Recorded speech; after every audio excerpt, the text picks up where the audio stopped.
Thomas's branch line is important, and so is Edward's. But their track and bridges are not so strong as those on the main line.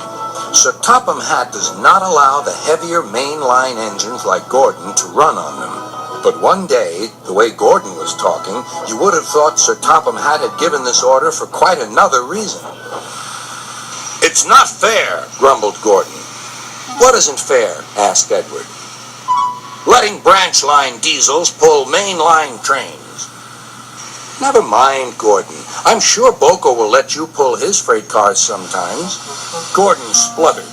"I won't pull Boko's dirty cars. I won't run on branch lines." "Why not? It would be a nice change." "Sir Topham Hatt would never approve," huffed Gordon. "Branch lines are vulgar." Gordon puffed away. Edward chuckled and followed him to the station. Every evening, the two engines pull two fast trains from the station.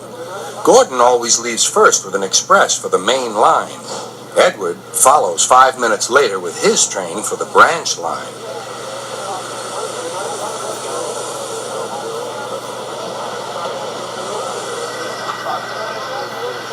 Usually, everything runs like clockwork, but tonight there was trouble. A lady in a green floppy hat was saying goodbye to a friend.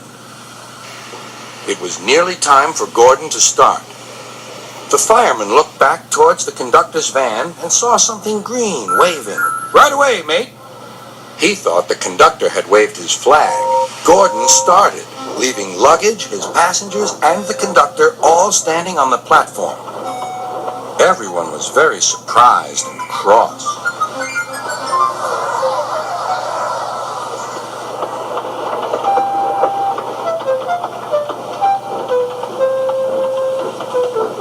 To make matters worse, by the time Gordon had been stopped and brought back, Edward was already late with his train. So now he set off first. But the signalman at the junction wasn't told about the change. By mistake, he sent Edward along the main line. Gordon was sent along the branch and arrived cold and cross on one of the sidings near the harbor.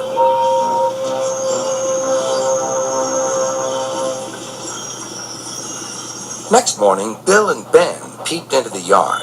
There were no cars for them, but they didn't mind that. Teasing Gordon would be much better fun. "What's that?" asked Bill.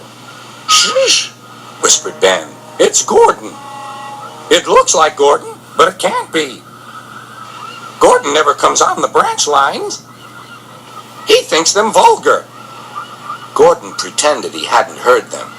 "If it isn't Gordon," said Ben, "it's just a pile of old iron, which we'd better take to the scrapyard." "No, Bill, this lot's useless for scrap. We'll take it to the harbor and dump it in the sea." Gordon was alarmed. "I am Gordon. Stop! Stop!"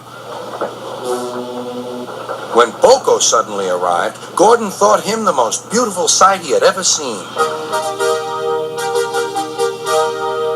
"Boko, my dear engine, save me!" Boko quickly sized up the situation and threatened to take away the cars he had brought for Bill and Ben. This made the twins behave at once. Gordon thought Boko was wonderful. "Those little demons, how do you do it?" "Ah, well," said Boko, "it's just a knack." Gordon still believes that Boko saved his life, but we know the twins were only teasing, don't we?